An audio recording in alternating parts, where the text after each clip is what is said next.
Hey guys, tonight we wander into the golden kitchens of Moorish Spain, where tile gleams like sunlight, and the air smells like saffron and secrets. You're barefoot, because of course you are, and the stone underfoot still remembers the afternoon heat. There's laughter drifting through arched doorways, someone grinding spices with a mortar the size of your head, and on the wooden table by the window, lemons. Sharp, yellow, smug little orbs of destiny. You reach out, and one rolls right off the table like it has better places to be. Follow it. It leads you to the edge of something very old and very unexpected. Because this, dear listener, is no ordinary food tale. This is the story of how a sour little fruit, stuffed in jars and forgotten in dark corners, transformed kitchens, healed stomachs, and made more than a few poets weep into their couscous. But before you get comfortable, take a moment to like the video and subscribe, but only if you genuinely enjoy what I do here. And drop your location and local time in the comments. It's oddly satisfying seeing where you all tune in from. Now, dim the lights, maybe turn on a fan for that soft background hum, and let's ease into tonight's journey together. You're standing on a dock at Algeciras, the 10th century kind, wooden, a little sticky with fish guts, and buzzing with people speaking at least 6 languages. It's loud, chaotic, and thrilling in that way only a truly international port can be. Everything smells like salt, olive oil, and adventure. A ship is pulling in, slender and curved, sails striped like a merchant's dream. Men jump down, hauling crates and baskets. You duck instinctively as a goat nearly barrels into your kneecaps. And there, stacked in the center of the cargo, are lemons. You know they're not new. Lemons have been around for centuries, native to the Assam region, then cultivated in Persia, carried across the desert by traders who probably complained about the seeds the whole way. But this is different. This is the moment lemons arrive. Mainstream historical fact: lemons were introduced to the Iberian Peninsula by the Moors during their rule, starting in the early 8th century. By the 10th century, they'd begun to spread across Al-Andalus, cultivated in groves, revered for their scent, and slowly inching their way into the heart of the medieval kitchen. You follow a cart of lemons down the winding road into the city, past the city walls covered in creeping jasmine, through a market so full of spice that your eyes water. You're pretty sure someone is selling cinnamon in piles tall enough to lose a small child in. The lemons get unloaded beside an open-air stall where a woman with ink-dark hair and arms dusted with flour is already plotting something delicious. You inch closer. She picks up a lemon, turns it in her hand, and sniffs. Then says, almost to herself, "You'll do." And that's how it starts. With a sniff. Fringe tidbit? Some culinary historians believe early lemon arrivals were treated more like perfume than food, rubbed onto hands, stored in silk pouches, even kept in bedrooms to mask less savory medieval odors. One Andalusian love poem describes a lemon as the sour kiss that blesses the breath. By twilight, you're inside the kitchen. It's not quite what you expect. There's no chrome, no timers, no Instagrammable spice rack. Just fire, clay, and a rhythm as old as appetite. The lemon gets sliced. But not for eating. First, it's boiled, just enough to soften the skin and nudge the oils awake. Then, salt. Fistfuls of it. Rubbed into the flesh, packed into jars, layered with spices, coriander, cumin, maybe a cinnamon stick if the household's feeling fancy. The jar is sealed with wax and placed in the corner. No fanfare. No labeling system. Just trust and time. Historians still argue whether this pickling technique originated in Persia, North Africa, or simultaneously in several lemon-loving regions. What's clear is that the Moors perfected it, turning sourness into alchemy, layering flavor into something that could survive both heat and history.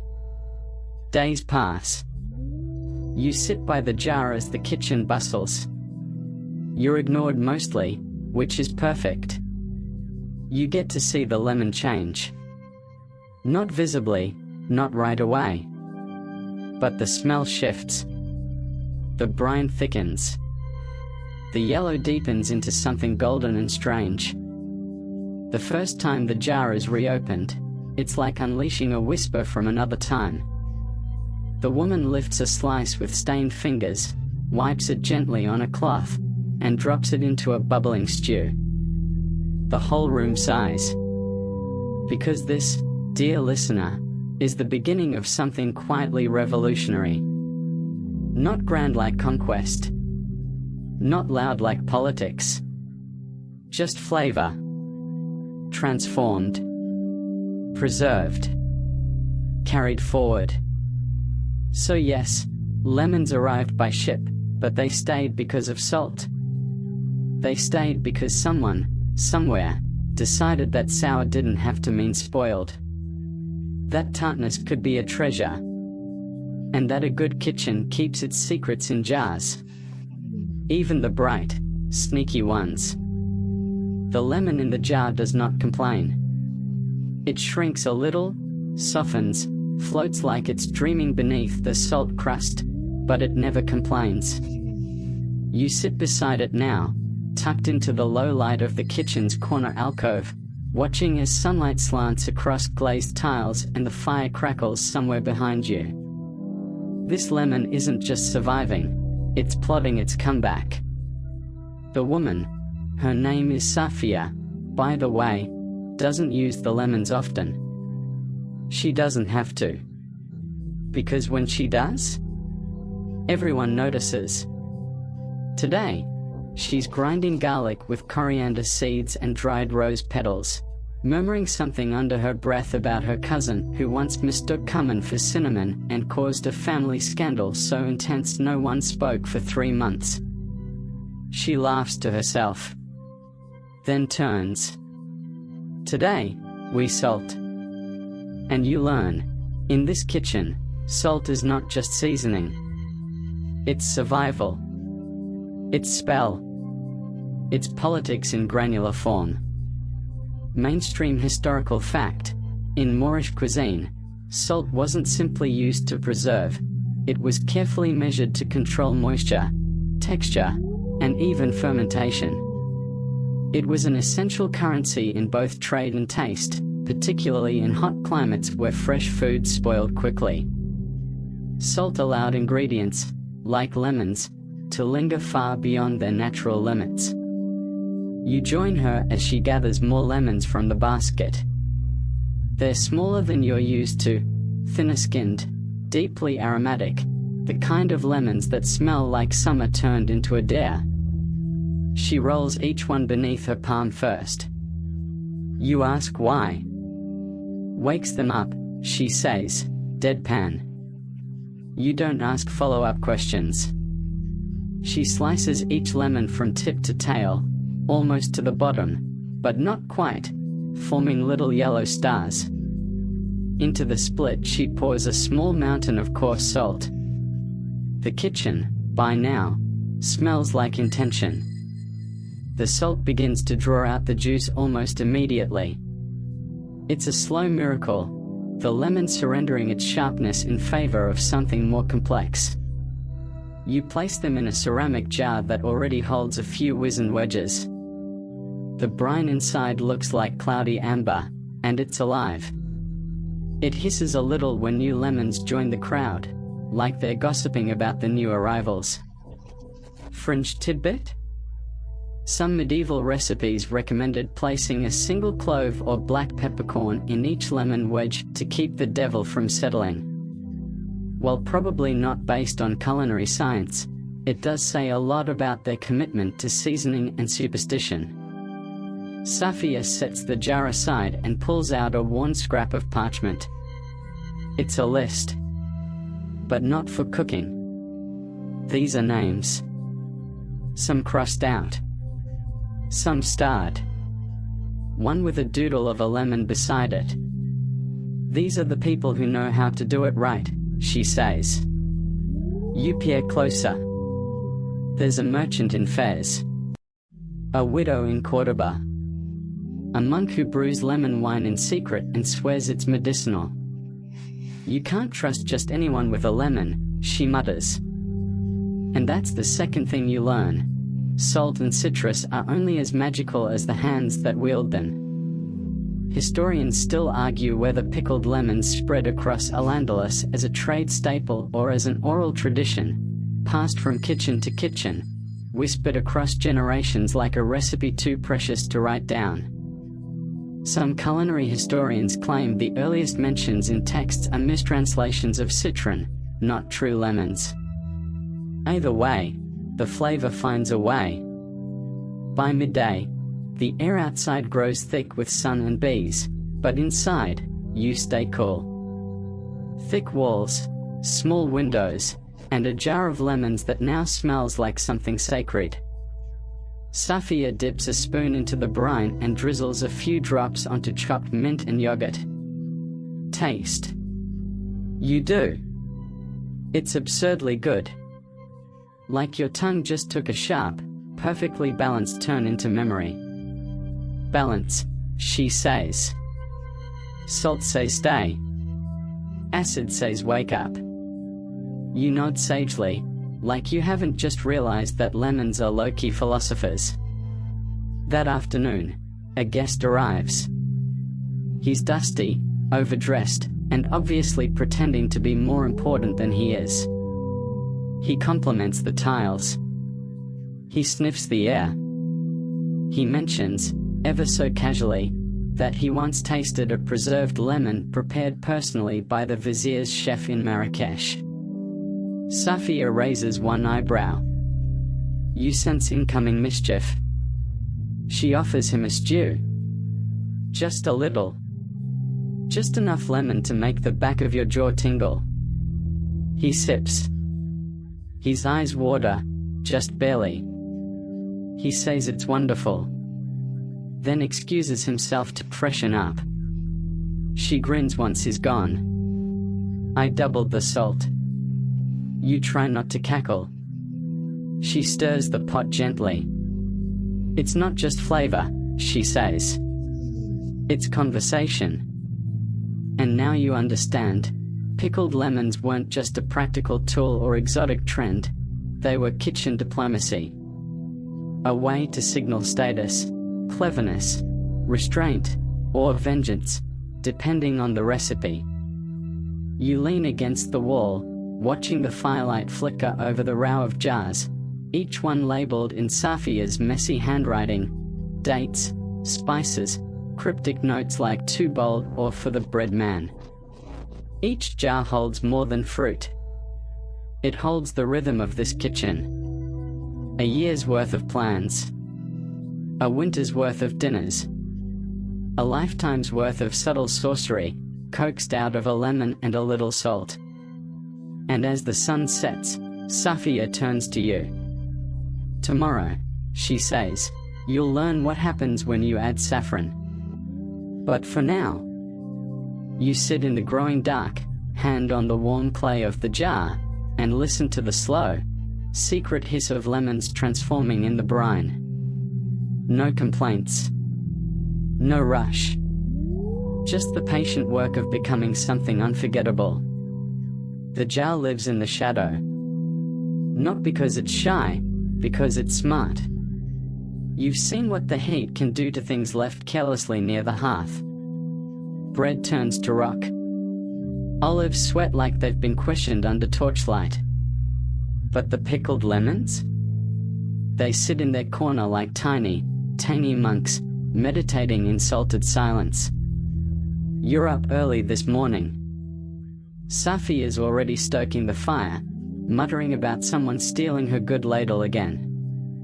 She gestures absently to the jar. "Go check it," she says.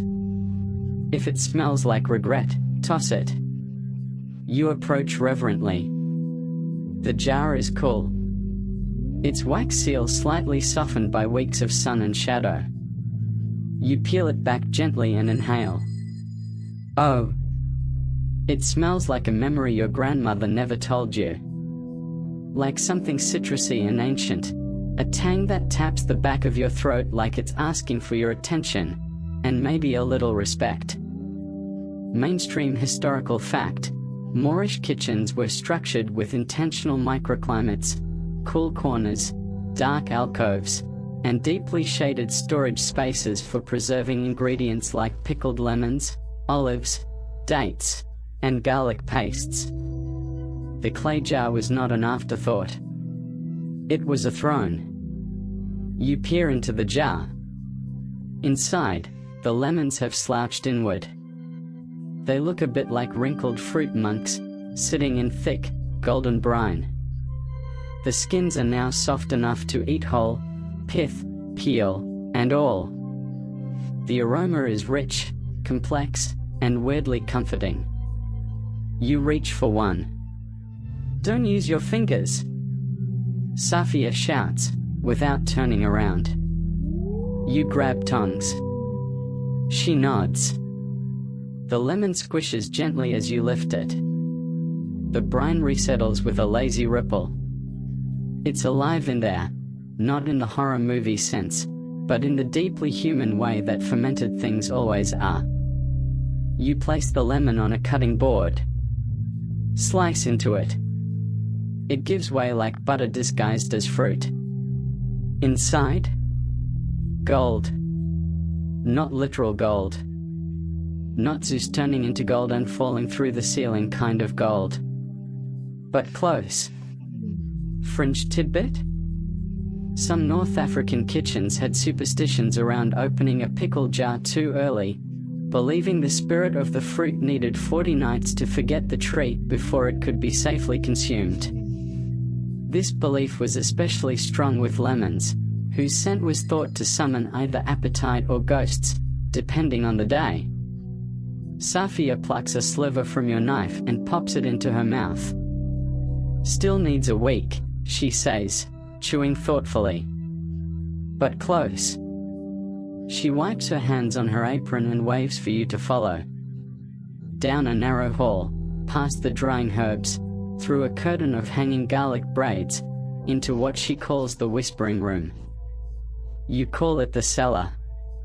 It's packed, row after row of clay jars, each one marked with chalk symbols, dated in looping script. Some are for pickles. Some for syrups. One ominous one labeled "Simply Don't." She points to a jar on the third shelf. "That one's been down here 3 years." You blink. 3. Forgot it. Let's see what it's become. She lifts it down, brushes off the dust, cracks the seal. You brace for a horror. Instead, it smells glorious. The brine has thickened into a kind of sauce, part syrup, part potion. The lemons inside are practically jelly. The scent makes your molars ache in the best possible way. She laughs. See? Even mistakes taste good when you're patient.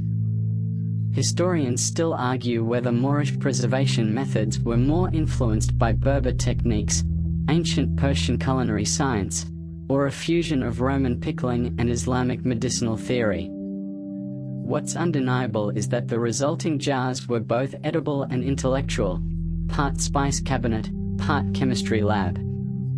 Safia ladles out a bit of the lemon syrup and smears it over fresh flatbread. "You're not ready for this," she warns. You try it anyway. It's electric. Salty, sour, slightly sweet, with notes of garlic, sunshine, and the kind of heat that makes your eyebrows consider departure. You grab another piece. She raises an eyebrow but hands you more bread. You eat in silence. This isn't just food. This is story. You ask her where she learned it. She says her grandmother's neighbor told her. That neighbor? Apparently a runaway kitchen girl from Seville who once cooked for a poet who only wrote sonnets in lemon juice on goat parchment. You wait for the punchline. It never comes. She's serious. And that's the thing, you start to realize these jars hold more than lemons. They hold lineage. Fractured ones, yes. Embellished ones. But real. You're preserving fruit, sure. But also tales. Traditions. Flavors that might have disappeared if not for clay and salt and one woman's absolute refusal to throw anything out. Later that night, you sneak back to the whispering room. You don't touch anything. Just sit on the floor. And listen. The jars don't literally whisper, but the weight of time presses into the walls here. So many flavors sealed into silence. So many women who stirred and measured and scribbled in the margins of recipes with ink and lemon oil and determination. So many stories that begin, quietly, with the phrase, "You'll need 1 good jar," and 2 ripe lemons. The pigeon arrives upside down and suspicious. You blink at it. The pigeon blinks back, one glassy eye aimed at the heavens. It's plucked, headless, and decidedly not here to make friends. Safia sighs. I told him not to bring me something this lean. This one's been dodging nets for fun. You don't know how to respond to that, so you help her lay the bird out on a wooden board, next to cumin, turmeric, cinnamon bark, and a single preserved lemon, softened, gleaming, and exuding the kind of citrusy authority that tells you it runs this dish. People think the lemon is garnish, Safia says, slicing it into crescents. But it's the throne. The rest just bows. Mainstream historical fact, Moorish palace cuisine was a sophisticated blend of Berber, Arab, Persian, and Andalusian influences, often designed to impress foreign dignitaries and intimidate rivals. Preserved lemons became a staple in royal kitchens, adding complexity to stews, sauces, and even perfumes, especially in Granada and Cordoba. You're in one of those kitchens now. Not Safia's this time. She's been invited, borrowed, she says, like a ladle, for a demonstration feast at a local noble's estate. The kitchen is enormous, tiled in blue and green, with a central hearth and so many assistants you've lost count. They all stare when she unwraps the lemon. One girl actually gasps. Another makes the sign for warding off envy. Safia grins. She drops the lemon slices into a bubbling pot of pigeon broth, honey, and spices, and the smell that rises makes your spine go temporarily soft. Now we wait, she says. The nobleman, Ali Ibn Ghassan, who wears too much cologne and not enough socks, wanders in, sniffing the air. What is that? Not saffron, not sumac. Safia doesn't answer. She ladles him a spoonful. He slurps, then freezes. His pupils dilate. His knees bend slightly. Then he says, reverently, "What is that?" "Lemon," Safia replies. But smarter. You stifle a laugh. Fringe tidbit? According to one 11th century cookbook found near Cordoba, preserved lemons were often used as a culinary status symbol. The more finely cut and evenly brined the lemon slices, the more skilled the chef, and the more powerful the host. Several recipes even suggest pairing lemons with peacock meat to impress ambassadors. The meal progresses like a symphony. Roasted lamb with lemon peel tucked under the skin, chickpea puree brightened with lemon brine, even a fruit compote with candied lemon rind sprinkled on top like confetti. You can't stop licking your lips. The nobleman pulls Safia aside. He wants to borrow her. Permanently. She declines. "I don't work for Cologne," she says. "And I have my own pigeons." The other cooks look at her like she just rode a comet into the courtyard. She turns to you. "Let's get out of here before he offers me his hat." You leave through the back, laughing as you dodge a cart full of quince paste and nearly step in a puddle of vinegar. Later, in her own kitchen, you sit cross-legged as Safia writes something on a scrap of parchment. "What are you doing?" "Documenting." You peer over her shoulder. It's not a recipe. It's a story. Of the nobleman. Of the pigeon. Of the look on his face when he tasted the lemon. "Recipes are too short," she says. "You can't pickle a memory in just ingredients." Historians still argue whether most Moorish recipes were ever meant to be written down. Oral transmission was king in many households, especially among women. The few surviving texts, often written by men for elite audiences, capture only a fraction of what truly simmered in those kitchens. Safia folds the parchment and tucks it into a clay jar. Not a lemon jar. A story jar. You ask how many she has. More than you'd guess. Fewer than I'd like. You don't fully understand. Not yet. But you will. Because the lemon isn't just flavor. It's record. It's revenge. It's revelation. It's the line between "I fed him well" and "I ruined him softly with salt and thyme." Later, you lie in bed, your mouth still tasting of citrus and cinnamon, your fingers faintly sticky with syrup. You dream of golden rinds, of pigeons who almost escaped, of noblemen undone by a single spoonful. And in the corner of that dream, Safia's whisper. The lemon always wins. You're sitting in a room that smells faintly of lemon and strongly of regret. More specifically, regret brewed with elderberry, vinegar, and something sharp enough to tickle your nostrils like they owe it rent. The man across from you wears 4 rings and the expression of someone who knows that most problems start in the gut. He is a physician. His tools? A polished brass scale, a flask of murky tonic, and a bowl of preserved lemon slices he insists are pure science disguised as fruit. Mainstream historical fact: Moorish physicians often turned to preserved lemons in treating a range of ailments, fevers, digestive distress, melancholy, even plague symptoms. The lemon's acidic, antiseptic properties were paired with its longevity, making it a trusted component of medieval medical theory. You lean in. He's explaining something about balancing the humors, and although you're not entirely convinced your yellow bile needs balancing, the lemon syrup he gives you does make your headache float a little to the left. Safia brought you here. Her cousin is sick. Nothing dramatic, just a sour stomach and a tendency to faint when goats bleat too loud. The physician, Mahmoud, adjusts his turban and mutters something about temperamental spleens.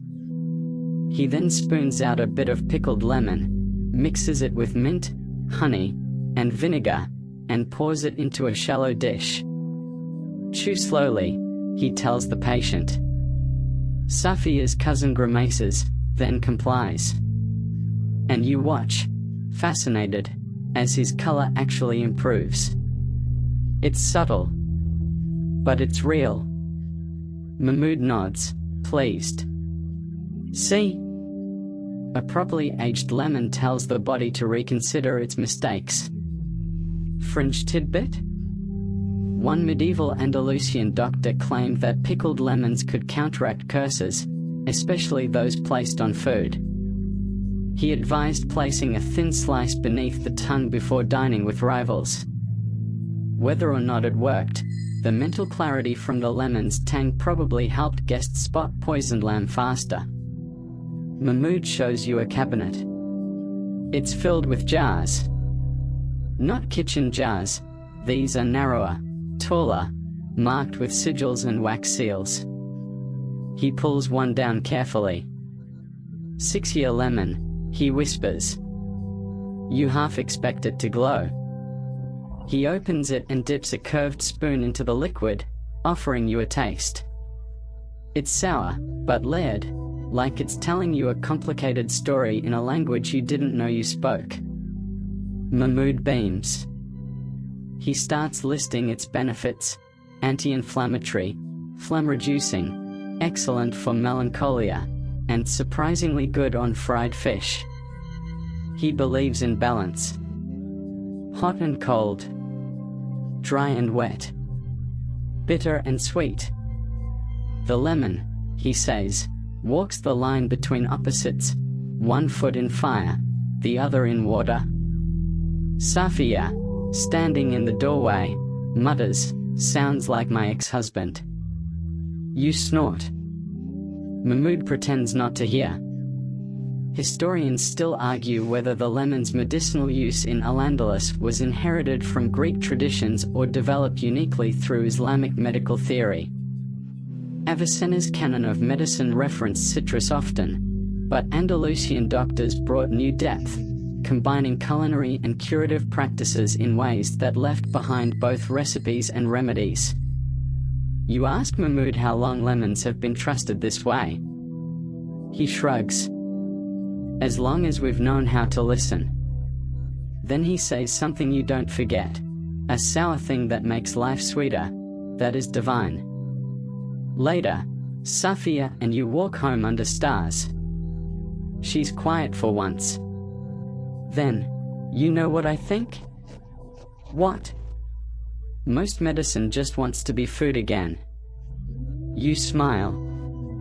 Back in her kitchen, she tosses a few slices of pickled lemon into a pot of lentils.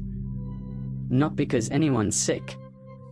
Just because it tastes like less worry. The scent rises up, rich and round and vaguely smug. You sit down beside the hearth. The jar gleams in the firelight. And the lemon inside? It doesn't whisper tonight. It hums. Softly. Like it knows it's doing good.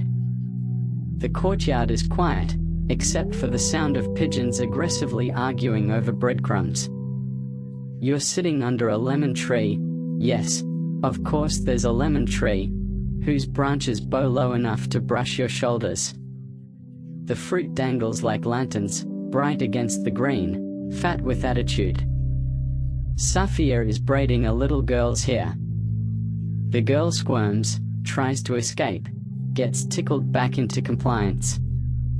There's laughter, sunlight, and the sharp, clean scent of crushed peel. But something's different today. Because after the final braid is tied with blue ribbon, Safia reaches into her apron and pulls out a scrap of lemon peel, soft, translucent, salted just enough to shimmer in the light. She presses it into the girl's hand. Tuck it into your pocket, she says. Left side. Keeps things out. Mainstream historical fact. In Moorish culture, lemons weren't only used for food and medicine, they were symbols of protection, clarity, and sometimes even divination. Their scent was believed to ward off illness, their shape a talisman of balance, and their preserved forms a barrier against both rot and misfortune. The girl doesn't ask what things Safia means. She just nods, solemn as a tiny priestess, and slides the peel into her pocket like a charm. You raise an eyebrow. Safia shrugs. Old trick. Fringe tidbit? There's a curious bit of 12th century folk belief that preserved lemons, especially those pickled with bay leaves, could disrupt spells cast over household bread. One tale involves a jealous neighbor, a sabotaged batch of flatbread, and a lemon wedge that reportedly hissed like a cat when placed atop it. Sounds legit. Inside, Safia has started boiling lemon peels in rosewater. You ask if it's for a dessert. Nope, she says, closet freshener. Then she sprinkles a bit of the mixture under the windowsill. Also keeps ants and, bad luck. The kitchen, now, smells like the dream of a better life. She dips a cloth into the lemony brew and wipes down every surface, jars, shelves, the frame of the little niche where she stores her best spice blends. You catch her muttering as she does it. You recognize some of the words. They rhyme. You ask if it's a prayer. Something like that, she says. It doesn't have to work. It just has to feel like it's working. Historians still argue whether these lemon-related superstitions were rooted in North African Berber practices, pre-Islamic ritual use, or just household wisdom passed down by kitchen matriarchs who refused to explain themselves. What's certain is that lemon peel found its way into more than just pots. It became part of the emotional and spiritual hygiene of the home. That night, she lets you help prepare a small feast. Nothing fancy, flatbread, olive paste, lentils with lemon, and a grilled fish so fresh it's probably still telling ghost stories to other fish. You lay the table under the stars. A breeze rustles the vines. She places a single preserved lemon in the center of the table, on a dish of blue and white porcelain. You ask why. It listens, she says. No further explanation. Later, when guests arrive, neighbors, a musician, 2 children in need of second dinners, no one touches the lemon. But everyone nods toward it. Respectfully. You begin to understand. The lemon is witness. Proof that time can be tamed. That sourness can be stored. That something bright can survive being buried in salt and still emerge delicious. And maybe that's what the peel in the pocket was really about. Not magic. Not curses. Just a promise. You've been through the brine. And you're still here. Later, as Safia tucks the children into bed, she tucks something else into their palms. Lemon-scented cloth. Soft. Warmed by her hands. They hold it like armor. You sit alone in the courtyard, listening to the last rustle of leaves, the final sigh of a fire dying out. And from the jar in the corner of the kitchen, there's a faint fizz. Not quite a whisper, but close. As if the lemons, too, have stories worth telling. They just wait until everything else is quiet.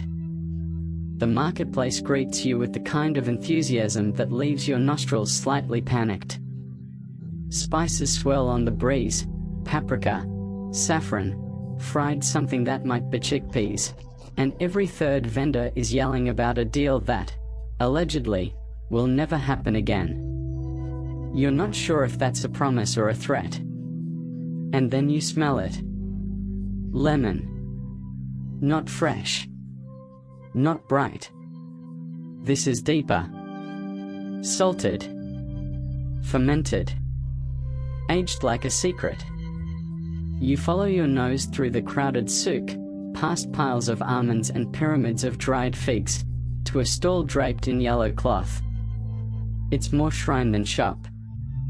Behind the counter stands a woman with bangles up both arms and a voice that could command an army or seduce a lemon tree into blooming. Come, she says, before you can speak. You look like someone who needs something sour. You're offered a sliver of preserved lemon, resting like treasure on a porcelain shard. You eat it. The flavor punches your third eye awake.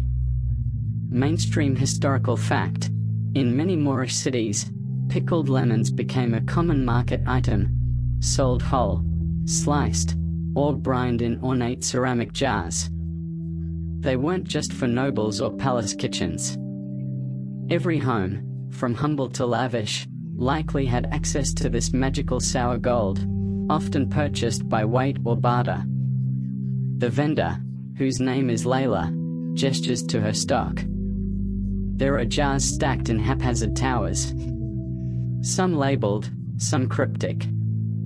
One with a symbol that might be a lemon or might be a snake. You don't ask. She pulls one down.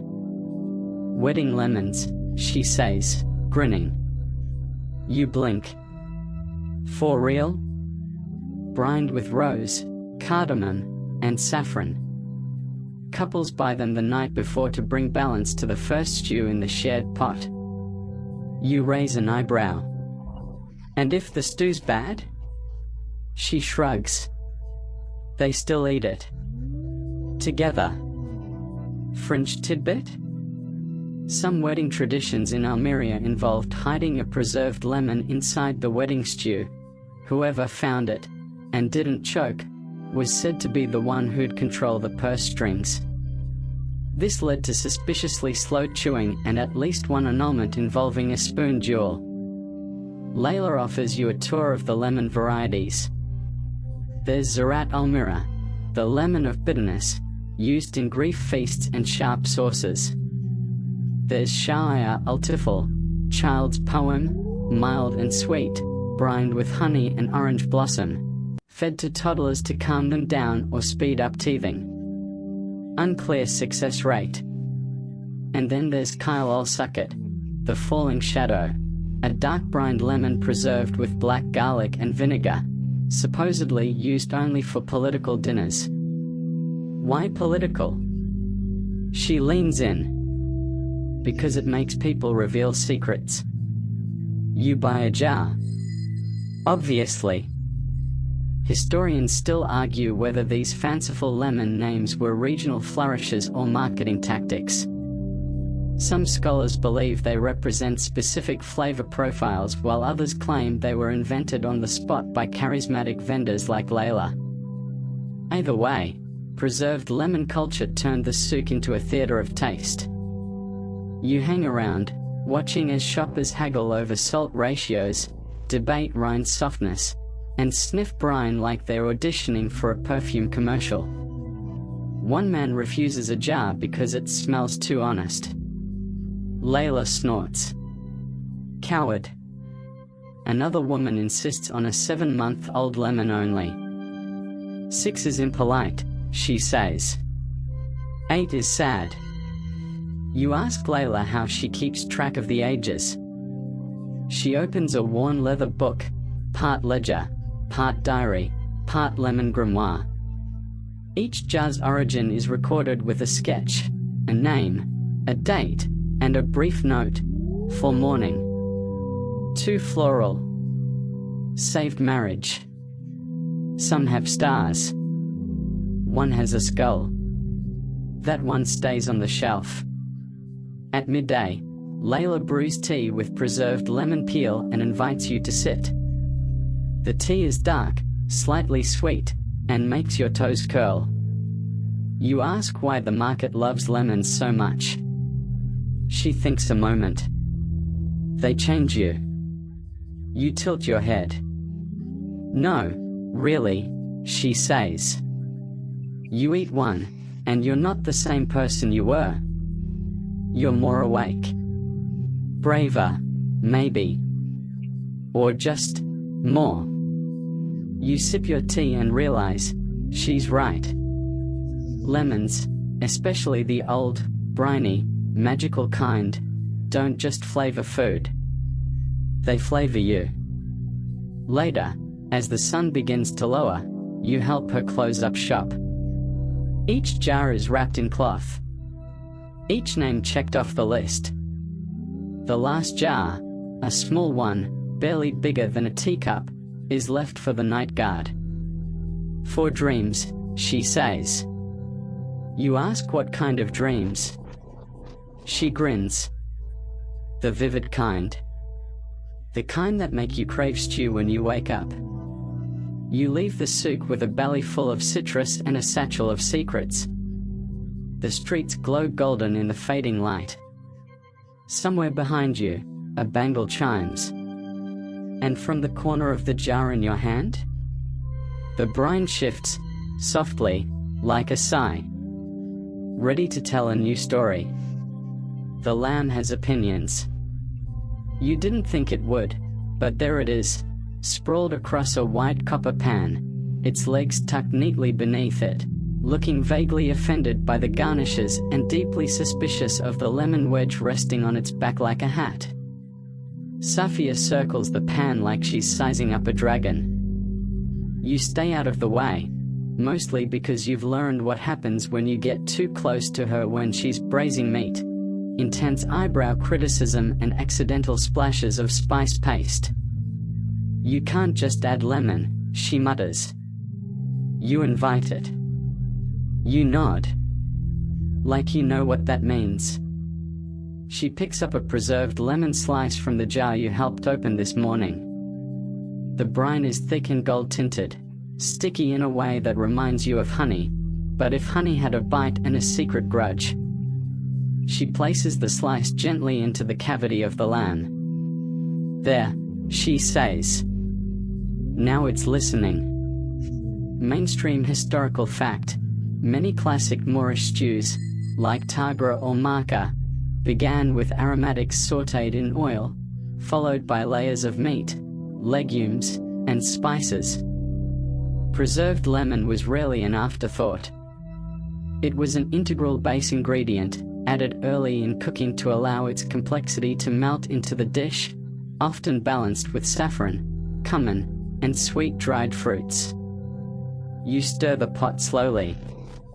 It bubbles in that way good stews always do, like it's talking to itself, occasionally throwing up a spice burp to remind you of its presence. Safia adds chickpeas and a splash of broth steeped with cinnamon and coriander. Then she says the line that unlocks everything. You can taste before lemon, and after lemon. But never during. You blink. She continues, when it's right, you forget it's there. But your mouth remembers. Fringe tidbit? One surviving Moorish cookbook describes a stew so infused with preserved lemon that it was called Zil al-Shams, shadow of the sun.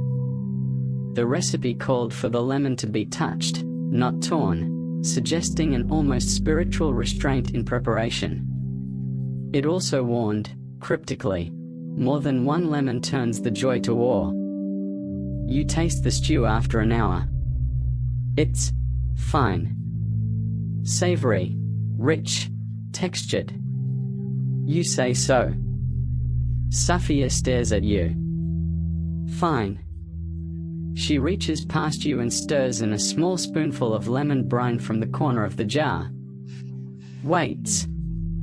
Then offers you another taste. Now? It's not fine. It's alive. The lamb hums, the chickpeas sigh, and the broth seems to waltz with itself. That one spoonful unlocked the dish like a secret passage behind a bookshelf. Historians still argue whether the addition of preserved lemon to stews and braises was intended to enhance flavor or subtly signal cultural identity. Lemon, in this preserved form, was both humble and luxurious, a common item elevated by technique, much like the cuisine of Al-Andalus itself. You ladle stew into bowls. Outside, the courtyard fills with guests. Neighbors. A spice merchant. A man who once claimed to be descended from a jinn, but mostly just sells dates and bad advice. Everyone eats in near silence. You watch their faces shift, furrowed brows relaxing, mouths opening, eyes softening. It's like the lemon told them something reassuring in a language they didn't know they missed. One man puts down his bowl. "That lemon," he says, "tasted like my wedding day. But less sweaty." Safia bows slightly. The sun dips lower.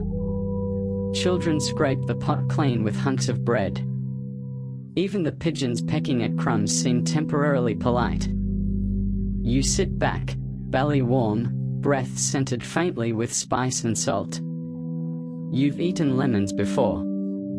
But not like this. Not melted into a dish until the flavor isn't a note, but a thread, sewn through every bite, binding ingredients into story. Later, Safia lets you wash the jar. The brine coats your hands. You sniff your fingers. It smells like sunlight after a rainstorm, with just a hint of trickster. She catches your expression. "That's what we want," she says. "Not flavor. Memory." You dry the jar and place it back in the cool corner of the kitchen. It's half empty now, but somehow feels more full. Your feet are sore, your sandals are dusty, and your lemon jar has officially become the heaviest object you've ever loved. You're traveling now, not far, but far enough for the roads to shift underfoot and the dialects to lean a little left. Safia sent you on an errand, or maybe a pilgrimage. Take this jar. Follow the lemons. You didn't ask for clarification. You just packed dates, flatbread, and the sour cargo sloshing gently in its brine. The jar rides snug in a padded basket, swaddled like a baby that smells aggressively zesty. Your first stop is a farmhouse near Jaran. The family there greets you like they were expecting someone sour. Their kitchen is simple, no tiled fountains, no stacks of poetry-spiced dishes, but there's a jar on the windowsill with preserved lemons bobbing like pale moons. The matriarch, Isma, opens it, sniffs, nods approvingly. You show her your jar. She grins. Trade. You nod. She spoons out one of hers, rich with cumin and dried orange peel, and plucks a wedge from yours. She doesn't even taste it. Just smells. Then murmurs, "Ah. Cordoba." Mainstream historical fact. By the 12th century, trade routes across Al-Andalus had woven preserved lemon into both rural and urban kitchens. Merchants carried jars between cities like Seville, Granada, and Cordoba. Preserved lemons traveled wrapped in cloth, buried in grain, and sometimes led between books in chests, flavoring not only meals, but friendships.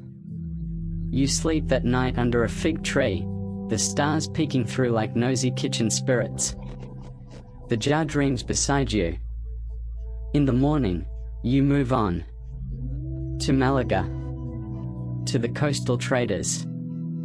To a back alley kitchen where a man named Anwar stores pickled lemons under his floorboards to keep them cool, and to hide them from his thieving cousin. He invites you to dinner.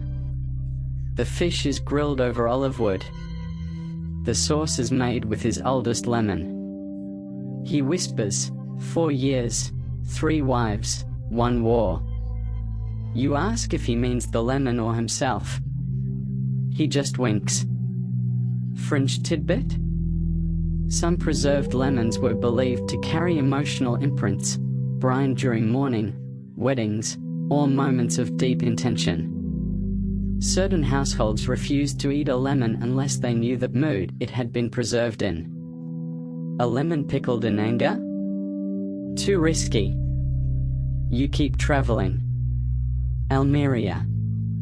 Granada. Then across the narrow waters to Ceuta, where Moorish traders pass jars like greetings. There, a young cook with henna-stained hands offers you a slice from her grandmother's jar, soft, pinkish, preserved with beetroot and hibiscus. You taste it and nearly weep. She nods. Yeah. That one's got opinions. Historians still argue whether the cross-cultural spread of preserved lemon recipes across North Africa and Iberia happened through trade or migration. Some point to merchant records, others to linguistic trails in the margins of old cookbooks. Either way, preserved lemons became a kind of shared language, a flavor dialect spoken across distance and time. You begin to notice differences. Cordoba lemons? Subtle. Salty. Granada lemons? Bold. Bitter. Perfumed with clove. Tunis lemons? Tangy and smoky, sometimes buried in ash before brining. The variations aren't just taste, they are biography. Each lemon carries its place, its people, its peculiarities. By the time you reach Cairo, your jar is lighter. Half empty, yes, but filled with stories. You swap your last wedge for a slice preserved in wine vinegar, pomegranate molasses, and saffron. The cook, old, crooked, and hilarious, refuses to give his name. Just says, "Tell Safia it still sings." You wonder how he knows her. You don't ask. Back home, you place your travel-stained jar beside Safia's. She doesn't ask what you learned. Just hands you a spoon. Inside her jar is a new lemon. Still young. Still sharp. You taste it. And suddenly, everything you ate along the way, the cumin, the wine vinegar, the hibiscus, the ash, is there. Faint echoes. Because her brine has absorbed your journey. Even without touching it. You sit in silence for a while. Then Safia says, "Lemons go far. But they always come home with something." You find the lemon inside the wall. To be clear, you weren't digging. You were reaching behind a loose tile to rescue a dropped clove of garlic and, surprise, your fingers touched something waxy and crinkled, wrapped in old linen and smelling unmistakably of time. You pull it out. It's small. Dried. Flattened like it once dreamed of being a coin. There's something carved into the peel. Not deeply, just enough that the letters catch the light. You squint. It's a name. Then a second line. Not a recipe. A message. You read it aloud. You said sour things don't last. I said they do. Safia glances over, holding a bowl of flour like it's a witness. "Ha," she says. "Found another love lemon." You blink. She wipes her hands and nods toward the lemon. "Check inside. Bet there's more." Mainstream historical fact: in Al-Andalus and parts of North Africa, lemon rinds were sometimes used as writing surfaces, especially in informal settings or among the illiterate. The high acid content preserved the writing, and the peel itself could be dried and sealed like parchment. These lemon messages were hidden in walls, jars, and even clothing hems, serving as tokens of affection, warnings, or quiet rebellions. You carefully peel the rind. Tucked inside is a tiny scroll. Smudged, but legible. "I carried your taste across cities. You are still in my tea." You stare at Safia. She shrugs. Some people send poems. Some people send pickles. You ask if she's ever done it. She doesn't answer. Later, she shows you a jar. Tucked in the back of her pantry. Labeled with one name. You recognize the handwriting from the lemon. You say nothing. She adds a lemon slice to the pot on the fire and stirs slowly. Fringe tidbit? Among Moorish youth, especially those who worked in kitchens or marketplaces, it was common to exchange pickled lemon slices as flirtation tokens. The sharpness of the lemon, its smell, even its spice blends said more than words ever could. One legend tells of a courtship conducted entirely through traded wedges, until the day one slice arrived wrapped in rose petals and the recipient proposed on the spot. You start noticing them everywhere. Hidden lemons. Messages carved in rind. Under beds. Inside walls. In sealed jars never opened again. Not all are love notes. One reads, "You stole my goat." I know. Another, "If this molds, so will our deal." Some are desperate. Some are joyful. All are private. Historians still argue whether this lemon writing practice was a fringe tradition or a widespread, informal messaging system. The scarcity of documentation suggests it wasn't part of elite culture, but the survival of multiple examples hidden in architecture supports the idea of a secret citrus correspondence network. You try it. You carve your name into a lemon. Wrap it in cloth. Place it in a small jar with brine and clove. You don't tell Safia. Weeks later, you find it moved, tucked beside her teapot. No comment is made. But when she serves tea that night, it's extra tangy.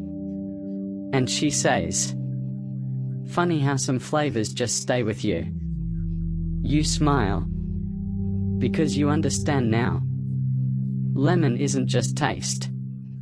It's testimony. It's a way of saying the thing you can't say out loud. And preserving it. In salt. In time. In silence. Later that evening, the fire crackles low. You're writing a list of things the lemon has whispered to you. You pause. Look at your hands. They smell of rind and ink. You dip a finger into the brine and write one last line on the clay counter. This one remembers. The storm rolls in like it's auditioning for a poem. Thunder mumbles. Lightning flashes just long enough to sketch the courtyard in silver lines. The lemon tree out back shivers like it owes someone money. And you? You're standing in Safia's kitchen, brine-slick hands clutching a jar like it's a torch. She looks unimpressed by the weather. "Rain's good for the roots," she says, slicing onions with the calm of someone who's either fearless or deeply stubborn. You glance at the jars lining the shelf. One of them, an old clay one with a crack down the side, is leaking slightly. The lemon inside is almost black. Should we check it? You ask.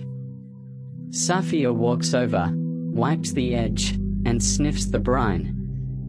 Then nods. It's ready. Mainstream historical fact: some preserved lemons, especially those meant for medicinal or ceremonial purposes, were left to ferment for years.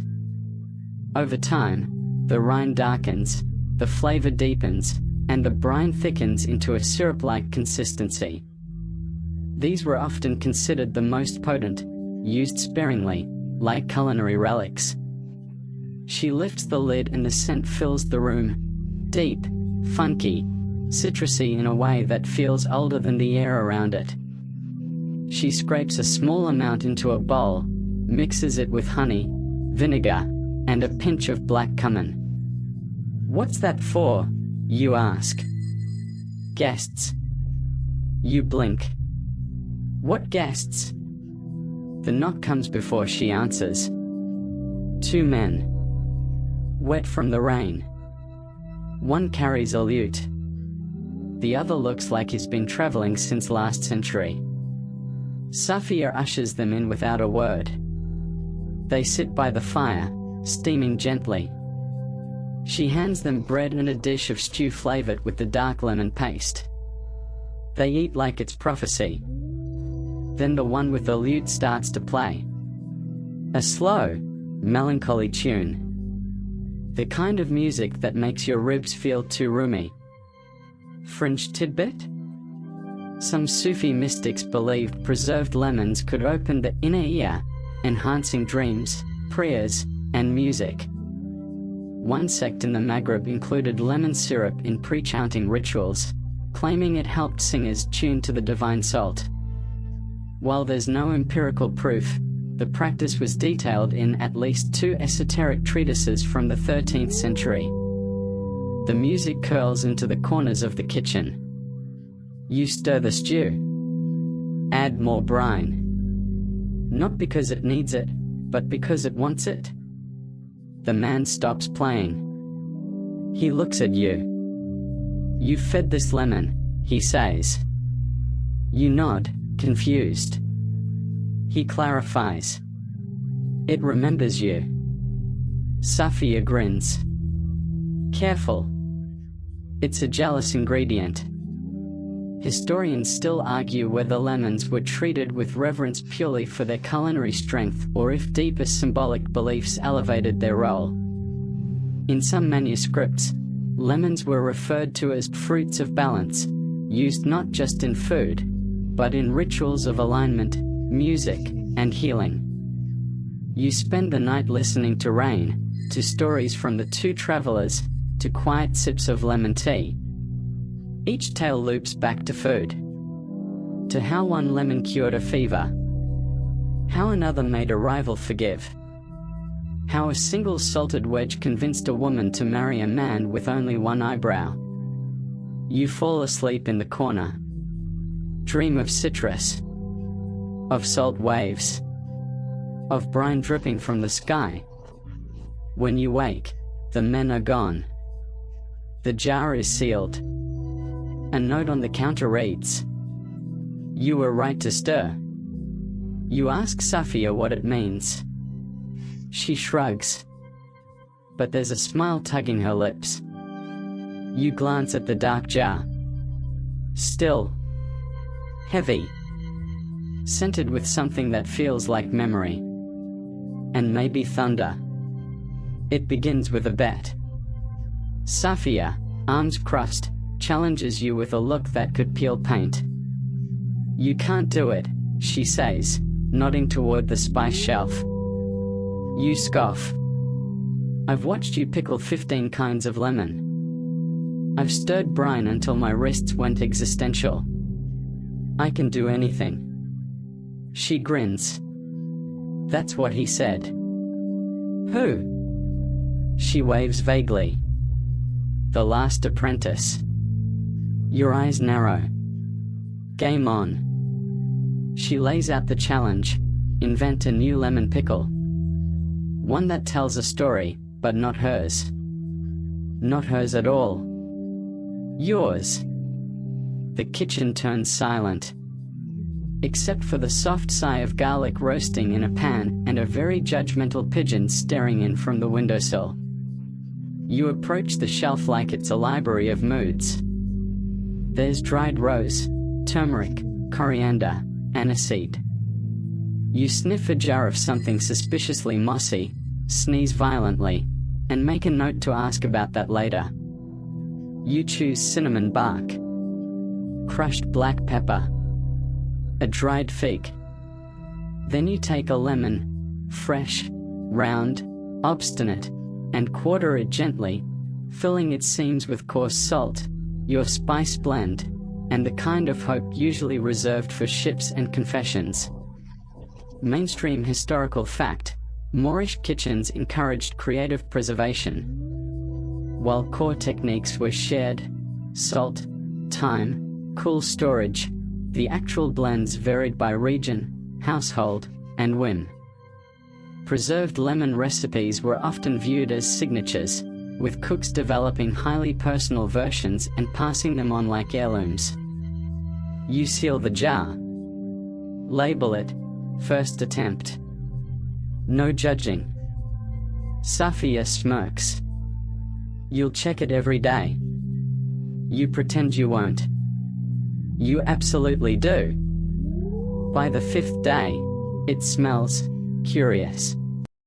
By the 10th, it starts to whisper. Not literally.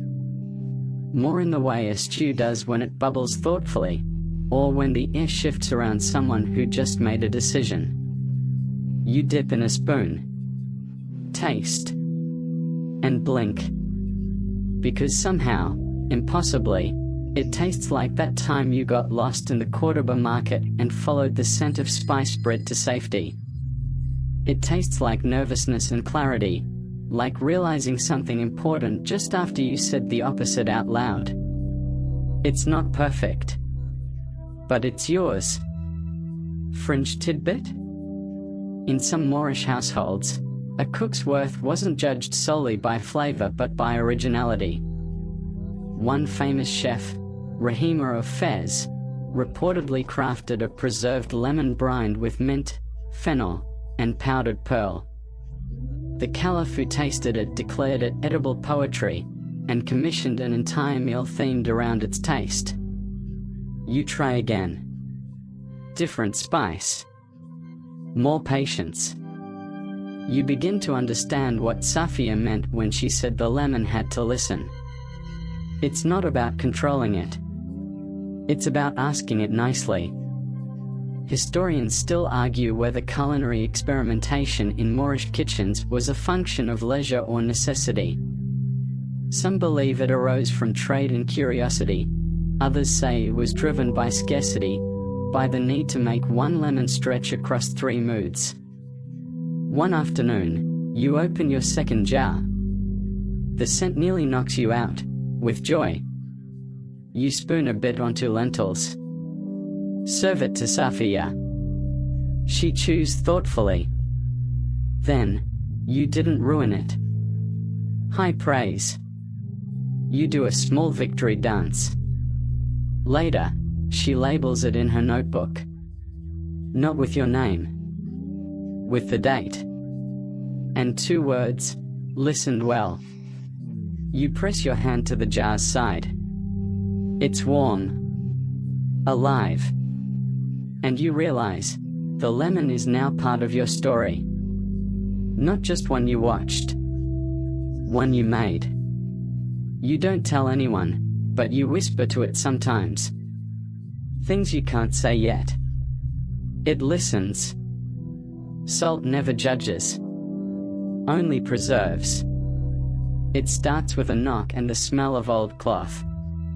You open the door and she's standing there, barefoot, bundled in 3 layers of wool despite the heat, with a basket in one hand and the unmistakable gleam of I've-seen things in her eyes.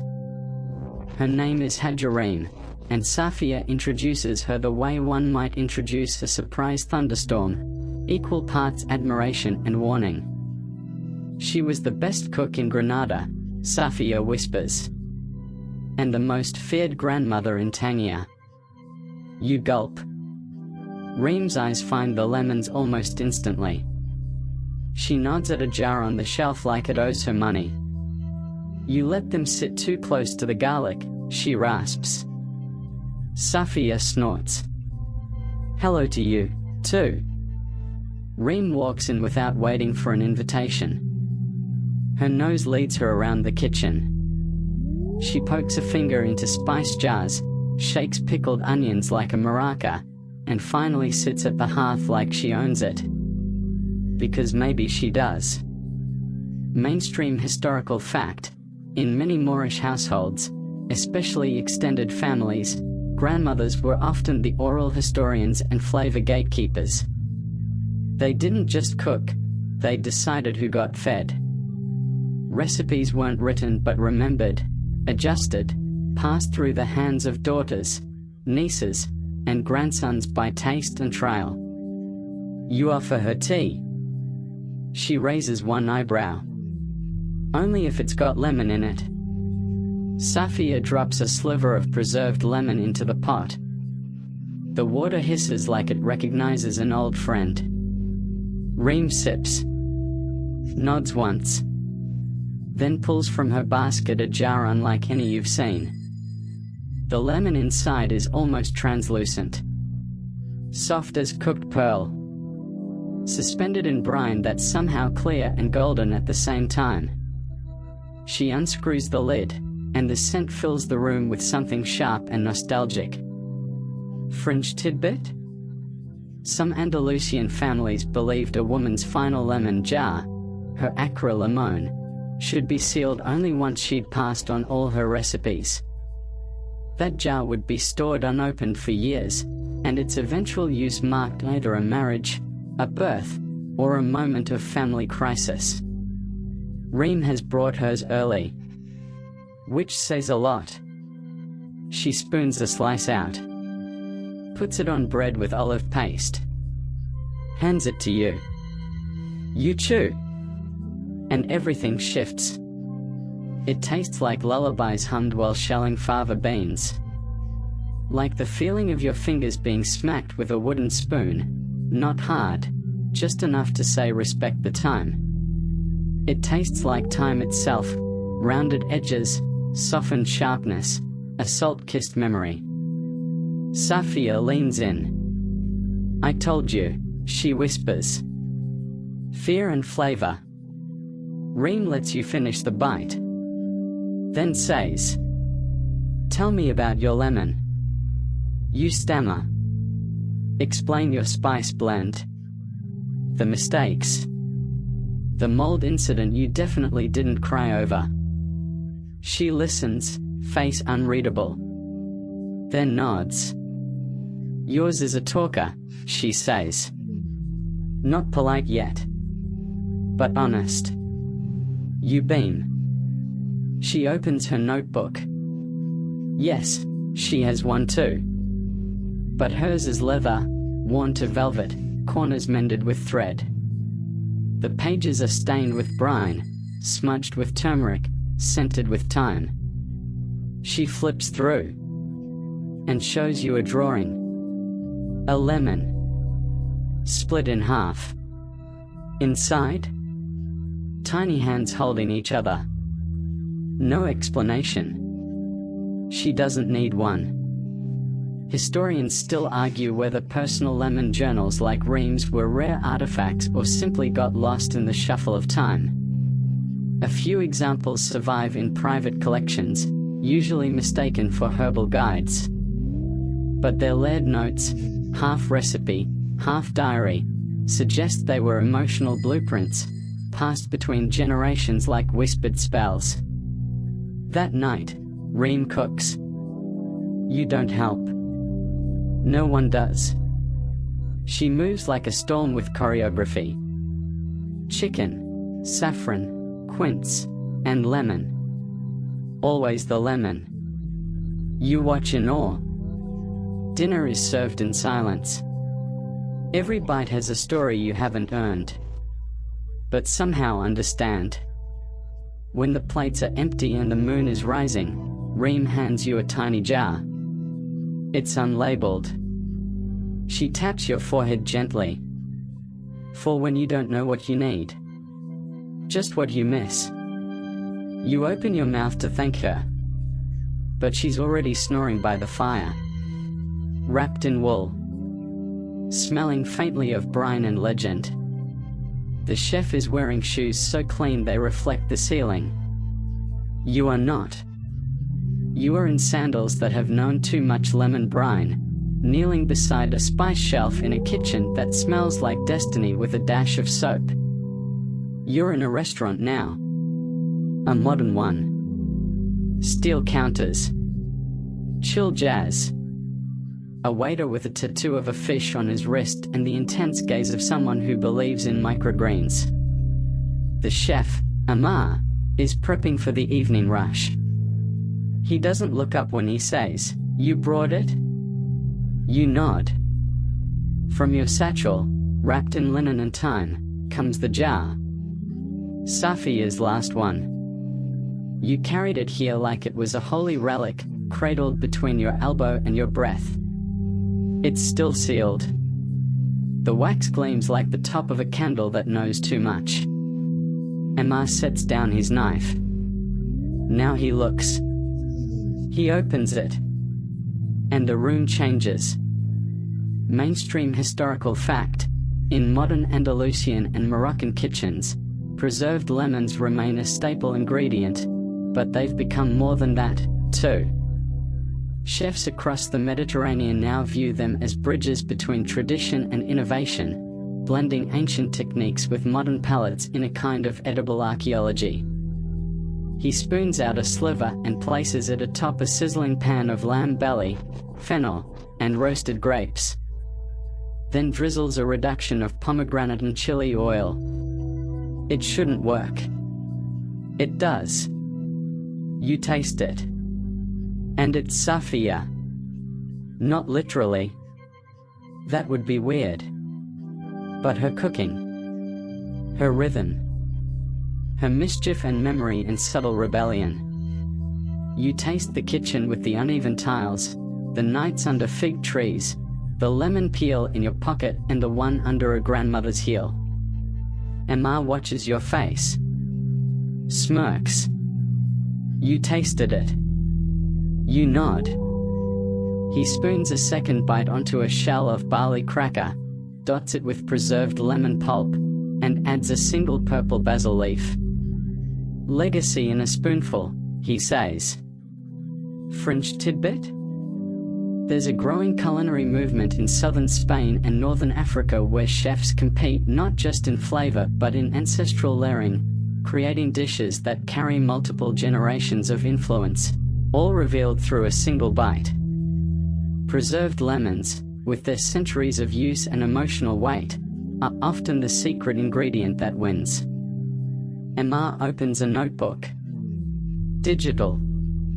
But its interface is designed like parchment. He types. Lamb belly with Safia's lemon. Served warm.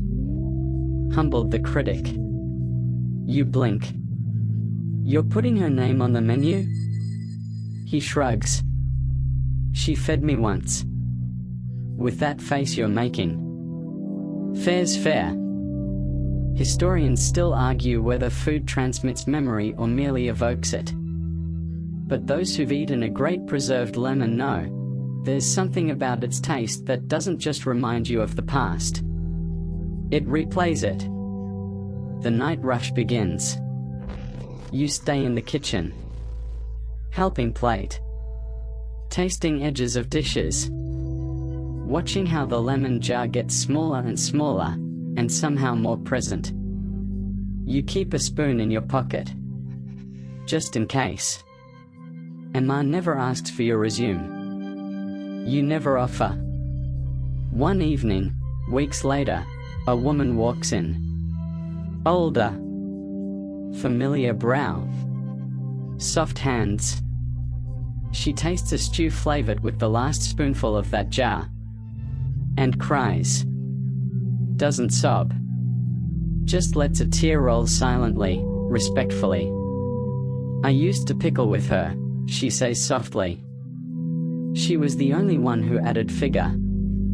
You smile. Because you knew that. You wrote it down. It's in your notebook now. Paper, not digital. Smeared, spiced, and real. Later that night, you take a new jar. Label it. You're not trying to recreate her. That's not the point. You're just stirring the echo forward. You place it on the shelf. Between tradition and possibility.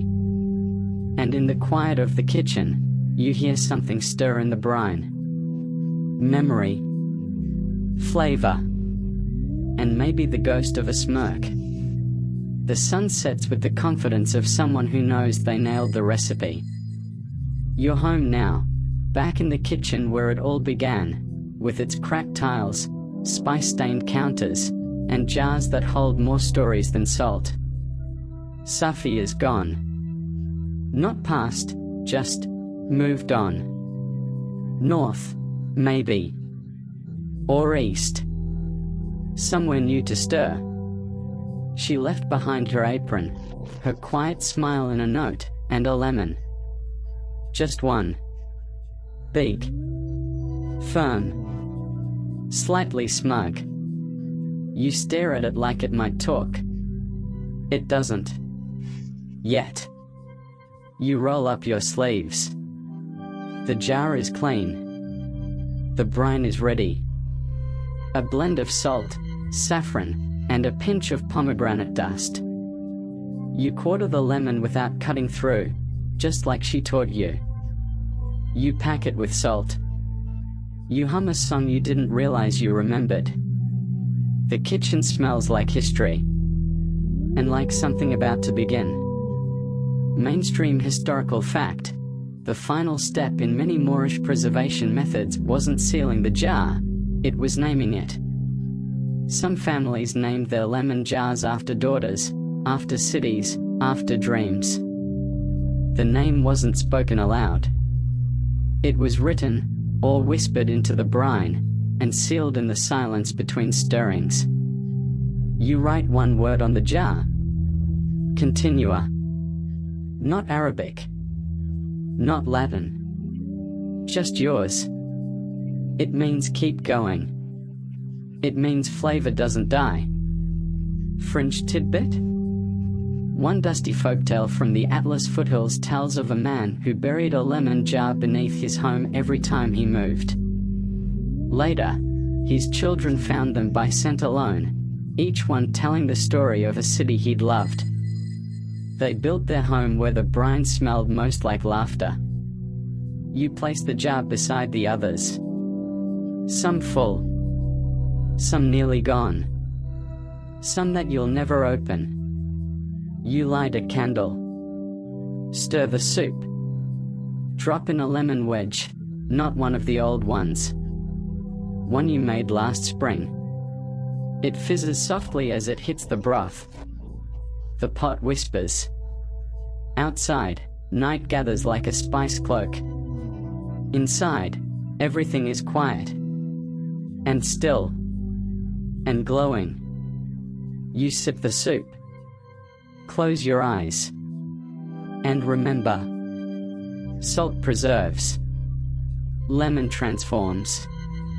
And some flavors are so strong, they carry you. Even after the story ends. So here you are, back where you started, though not quite the same. There's brine beneath your fingernails and the taste of citrus tucked into the corners of your memory. You've walked through markets and kitchens, met grandmothers and ghosts, and stirred more than soup. Let it settle now. Feel the weight of the stories you've gathered. The quiet strength of a lemon preserved not just for flavor, but for meaning. The jars on the shelf may look still, but you know better. They are alive with time. With memory. With warmth. Breathe slowly. In through the nose. Smell the ghost of spice and citrus. Out through the mouth. Let go of the day. Let your thoughts soften like rinds in brine. There is no rush. No urgency. Just the gentle murmur of old jars and older recipes, waiting for your hands again when you're ready. Tonight, there's nothing you need to do. No lemons to slice. No stew to perfect. Just rest. The kitchen is quiet. The candles burn low. And somewhere, far off, maybe in a dream, someone is tucking a wedge of lemon into their pocket. For luck, for love, or just because it feels like hope. You're safe now. Still. Brined in peace. Salted in memory. And gently preserved in sleep.